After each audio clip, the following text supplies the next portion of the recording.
Ina nga mong mga fish guys, gibalhin sa namo diri ang gisagol namo sa gisagol namo kay Goldie. Si Goldie is sa mga dili wala pa nakaila kay Goldie.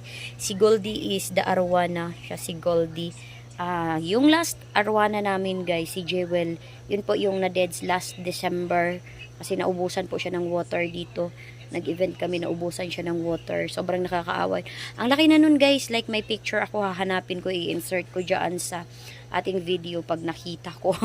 Ayan, and meron kami ditong monster fish. Ayan, mga flower horn. Actually, kaninang umaga lang yan pinag-isa ni partner yung mga fish na yan. Isa din siya sa flower horn, si Orange. Ayan.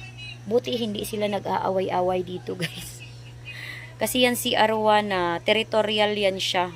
And sa kanya talaga tong etong aquarium